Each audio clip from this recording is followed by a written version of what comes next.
I'm Erica Zavaleta, and this is Ecosystems of California.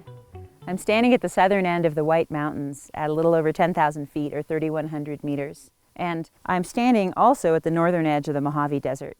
California's deserts make up almost 40% of its total land area. And of that 40%, more than 3/4 are the Mojave Desert. The Mojave Desert's divided up into different subregions, and the northern part of the Mojave Desert, which includes most of Death Valley and the surrounding areas, is the most diverse part of California's deserts. Part of that diversity has to do with the incredible range of climates encompassed in the northern Mojave. So today, we're going to take a look at that diversity, starting here at the very, very top of the Mojave and going down to its bottom at 282 feet below sea level, or 86 meters, which is the lowest point in North America in Badwater Basin in Death Valley. As we travel that transect, what we'll see is that we're moving not only from colder climates, but also from wetter areas that are able to capture some of the rain as it comes over the Sierras into drier areas. And so up here at 3,100 meters, annual rainfall totals about 12 to 13 inches or 32 centimeters per year. And by the time we get to Badwater Basin, many years there's no recorded rainfall at all. We're now at about 7,300 feet or 2,200 meters and have entered a single-leaf pinyon pine, Utah juniper woodland. So different species of pinyon pine and junipers occur together in woodlands like this throughout the region on the arid side of California. Their band extends down to about 1,200 meters or 4,500 feet in some areas. It's warmer here, but we still have these relatively poorly developed soils. You can see how rocky the soils are. They're relatively nutrient poor. There's not much of an understory here, and that's especially true here in the White Mountains because we're on these sedimentary substrates like dolomite. At this elevation, we've come down far enough that we started to pick up the diverse herpetofauna, the reptiles of the desert. And so in the pinyon juniper woodland zone, we're starting to see a higher biomass of reptiles in particular, and also higher biomass of other vertebrate animals and invertebrates. We've descended to about 1,600 meters, a little over 5,000 feet, and we have lost the tree vegetation, so we're now in classic desert scrub. The desert scrub in different parts of the Mojave Desert depends on what kind of geomorphic setting you're in. Here we're on a hill slope, which is a pretty typical thing in the Mojave because of its topography. And we have a variety of things like blackbush, ephedra, and other species that are tolerant of dry conditions, but not necessarily of saline conditions. If you get down into the flats, often then you're in environments like Playas, where there's a lot of evaporative water loss and accumulation of salts. And so the vegetation there we'll see is going to be a little bit more on the salt-tolerant end of the spectrum, with species like shad scale and maybe pickleweed. The two other geomorphic settings we're going to take a closer look at later today are alluvial fans and dunes. Alluvial fans occur on hill slopes, and dunes are sort of a special wind-driven feature of the deserts of California with their own flora. Desert soils in general develop slowly, they're thin, they're low in nutrients. And then you also get these unusual features of desert soils that have to do with the interacting forces of wind, which plays a big role in these systems, and other kinds of erosion. You can see the surface here covered almost entirely with rocks.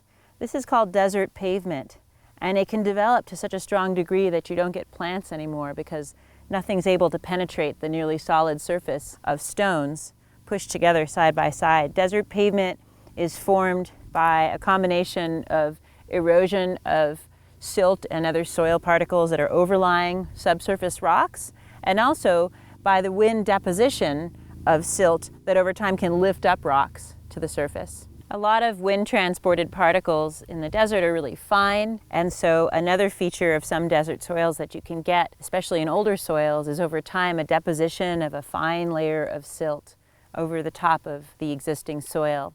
That silt is so fine that moisture from the soil as it's rising sometimes will leave air bubbles trapped underneath that fine layer of silt. You can develop something called a vesicular horizon. It's like a layer of air that then makes it very difficult for water to penetrate down beneath it into the soil. And so vesicular horizons can combine with desert pavement to create conditions that are really impossible for plants to get a foothold in. For plants in the desert to reproduce and effectively outcross can be challenging because they're few and far between, and the vectors that could move their pollen for them may also be few and far between. One of the iconic species or genera of California deserts are the yuccas, and they include a variety of species ranging from small ones to these big tree-like Joshua trees. And the yuccas are a classic example of an evolved mutualism to overcome that challenge in the desert. So what the different yuccas do, and of 27 species, at least 20 of them are known to have single moth associates, is that they form a mutualism with a particular moth species. And this even extends down within the species level. The different varieties of Joshua tree each form a one-to-one mutualism with a particular moth. And the moth is moving pollen from the flowers of the yuccas and then is in turn getting services from the yucca because it lays its eggs in that flower. And the eggs of the moth develop into larvae, which can feed on some of the seeds in the developing fruit and survive to reproduce as moths. So the reason that there are these close one-to-one associations from the plant's point of view is that that way they can ensure pollen transfer to another individual that they can successfully reproduce with. From a moth's point of view, each yucca's flower is a slightly different size and shape. And the moths have ovipositors, these long blade-like ovipositors through which they lay their eggs.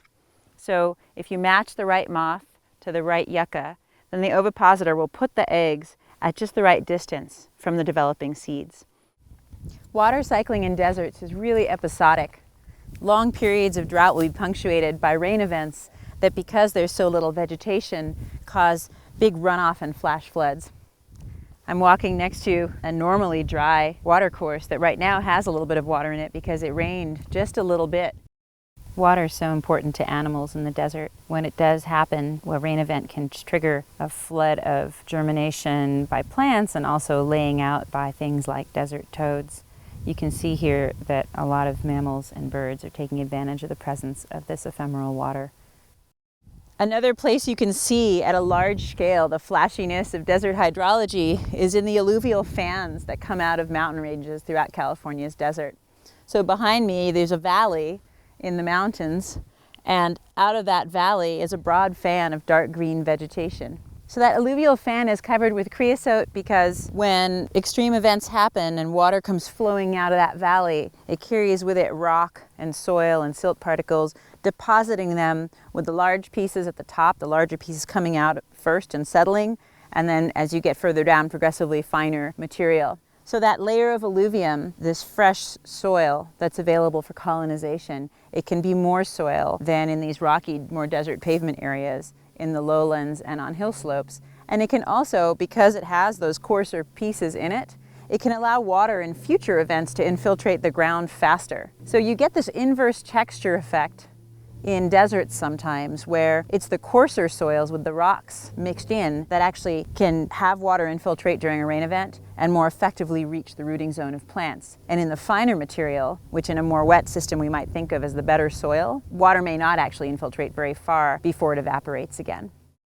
Creosote's another important species in the Mojave Desert. It occurs over large areas of the Mojave in almost monodominant stands in the canopy with subshrubs underneath it. And one of the things that creosote does to cope with the desert environment is that it can reproduce vegetatively. So we know that bristlecone pines are the oldest individual organisms on Earth, but clonal species like creosote that are able to send out runners and then sprout from branch tips or from roots and produce new individuals that are clones of the parent can persist even longer than that. And so there are rings of creosote that are found throughout the Mojave Desert, and those rings can be as old as the Pleistocene. They can be 15,000 years old because they've formed from a central individual that's progressively reproduced vegetatively in a ring that gets wider and wider over time.